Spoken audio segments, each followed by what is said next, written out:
Hi everyone, it's Dee from Wild Dream Farm, and I just wanted to give you a little farm update of things happening around here.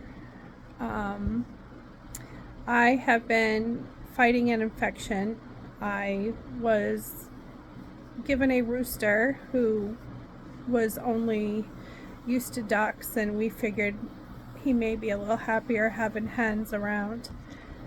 And the first couple days we got him, he was great. He was such a good guy. And then, like, his instincts kicked in once he got hens, and you couldn't get near any of my hens at all, not even to feed them, and he would flip out. I've had roosters in the past. We currently didn't have any, and they would fly up, and hit you. And this guy used his spurs, and let me tell you, that hurts. So I'll show you my leg. This spot right here, as you can see, it still has some redness, but I had jeans on down to the barn, and he literally got his spur stuck in my leg in 2 different places, and it got infected. So I was on 10 days of antibiotics. I've had sepsis in the past, so that is a huge concern anytime I get an infection, that my body's just gonna go septic again. The rooster's now back with his original owner, and he's chilled out just being near his ducks. But definitely, if I'm gonna get another rooster, I want one that I raise from a chick and can handle. So I'm thankful to be off antibiotics because they make me feel really sick. But I still have a little bit of side effect left. But I'm just thankful that it's healing, and the lump that's there will go away in a few weeks. We've finally been able to have donkey feet done. The farrier came out again today, and this is the second time she's been able to come to trim his feet. We have 1 foot wrapped because his ligament had grown out so much that when you trim it, it was bleeding. So between her and I, we've been taking care of that. And if you are on my Facebook page, I will put a link in the description box and send you the link. I posted a video of him running around today, and it's so cute because he's never really run and jumped and just, been really happy. And my dogs see me videoing, so they're all gonna go crazy. Hi, Max. Hi, Max. Anyway, so that's what we've been doing there. I did post an earlier video. I made violet jelly, and this week when the temperatures are a little bit cooler. Hi, MJ. Hi, Grudy. I plan on making some lilac jelly, and I'm gonna add some floral jellies this year to the farm, as well as having the normal fruit jam and jelly. It's something I've always wanted to do, and that's my puppy Groot. So I'm looking forward to that, something different, and the dogs are getting crazy. Other than that, not much has really changed on the farm. It's in the 80s today. I was planning on planting my garden, but it's just too hot out in the sun right now. I get heat stroke really easy, so I'm gonna wait until the evening when it's a little cooler and start putting my garden in. And I'm looking forward to, growing things and being able to can this year. So that's my quick farm update.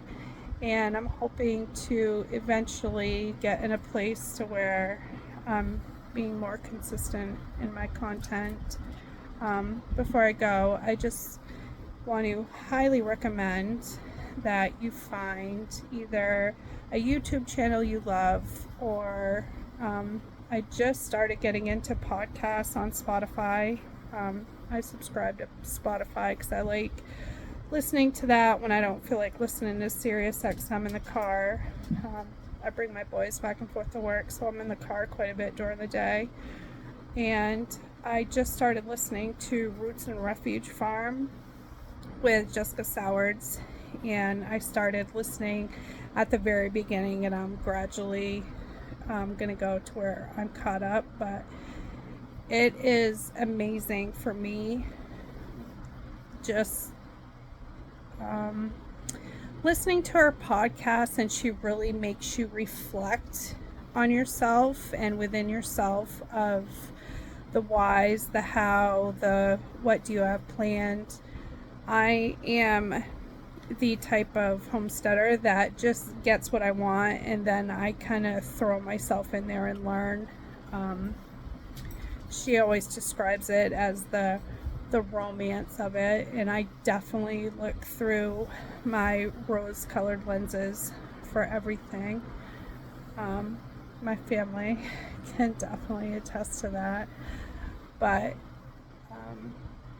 it's, she makes you think of coming up with a plan. That way you can say, okay, this is what I want for the next 5 years and how to prioritize that. So I've started writing in my homestead planner that I got from Jill Winger. I absolutely love it.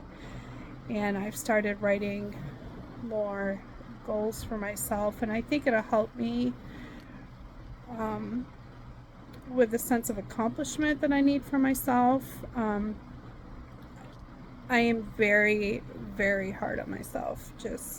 I always have been, and it's something I'm trying to find more positive ways of thinking instead of being a negative type of person. I'm trying to be more optimistic, and one of the ways she does encourage you is to set goals and to just focus on certain areas. And that's one thing my cooperative extension that's mentoring me and my SCORE mentor is quit eating the blanket, is to set goals for yourself.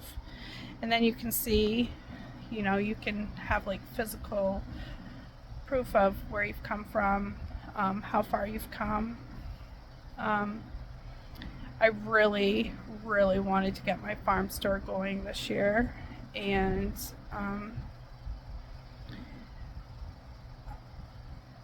when I do this, like, I want everything at once. Like, I don't want to slowly build. I just want, okay, this is what I want, and I want it all done within a short amount of time. And it's not realistic. It's not.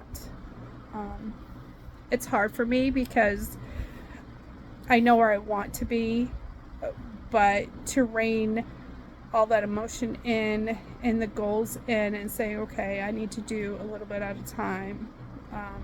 My farm sign was the biggest thing that I really needed to do. We did that last fall. As those of you that follow me on Facebook or Instagram know that, I have my farm sign up. We got solar lights for it this year, so it's lit up. I'm hoping by the end of this summer we will actually have a building for a store, and I think that'll make all of my goals of having the store here be easier. Number one, it'll be easier for me because then I can organize everything and have it set up. And two, it gives people a landing place. We'll be participating in Open Farm Day this year, and I'm hoping to film that. Will be advertised in pretty much every paper in the state of Maine that has the little insert for Open Farm Day. So that's why I'm getting like my jellies ready. We're in the middle of taking our cold room, and we're going to turn that into my craft room. I have some physical things going on that I've had for many years, and it makes me hard to get up and downstairs, so it'll be a lot easier being on one floor. And then I'll have some farmhouse decor for people to buy as well. So I'm going to stick a link in the description box of Roots and Refuge Farm if you're just starting out, or if you feel stagnant or whatever, I highly recommend you listen to Jess's podcast or even find her on YouTube. She's amazing, and she's very down to earth. She has a great personality, you know, and it's kind of nice too, feeling like you're not alone when you have things that go wrong.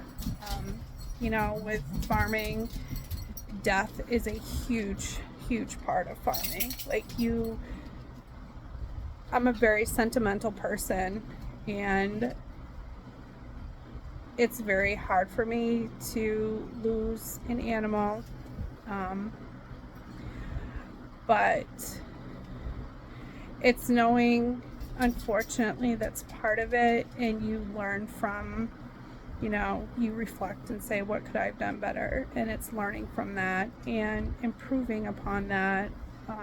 Our fence down back, we are putting pallets around it because I have 3 goats that like to just run around the yard and free range pretty much. But once I get my garden in, I definitely do not want them running around and eating my garden. And I have another goat, Ariel, that constantly sticks her head out through the square in the fence, and then she'll holler forever until you clip the wire and get her head out, and then that's how the goats get out, because you've had to clip fence wire. I don't have any electric fencing yet. That's on like my future bucket list of farm supplies that I want to get. So you know, we had 2 baby goats this year, and Cecilia's a great mom, but they squeezed out through a section I didn't think they would fit through and got into another mom's pen that we had because we wasn't sure if she was expecting, and she must have kicked them or headbutted them or something, and we lost the twins, and that just sucked. See what other negative thing that's happened around here, that I was outside, I heard a squawk, so I ran outside, and a pair of bald eagles had carried 2 of my chickens off. Obviously, it's a bald eagle, there's nothing you can do about it. Same with the hawks that are here. But they ended up dropping them, and I got both girls back. And again, those of you that follow me on my Facebook page know like how incredibly happy I was that those girls were back, because these 2 stay up here in the upper barn. They hang out with the goats and my cow, and they always come to you and greet you. You know, they're just, you can pet them if they choose to let you pet them, you know, and they just come right up to you and talk to you. Like when you pull in the yard, they'll run right up to the car once you stop and come say hi. So I was very thankful. We have had hawks that fly over. The hawks are just crazy that fly over. In the past few years, it just seems like there's so many hawks around. I've learned to let my geese out, and the hawks don't even fly over anymore. So I always make sure I let the geese out first in the morning and then let my girls out. What else? I don't know. Can't really think of anything else. So there's a little quick, 15-minute farm minute. And I will link Roots and Refuge in the description box, and I hope you all have a great day. Bye.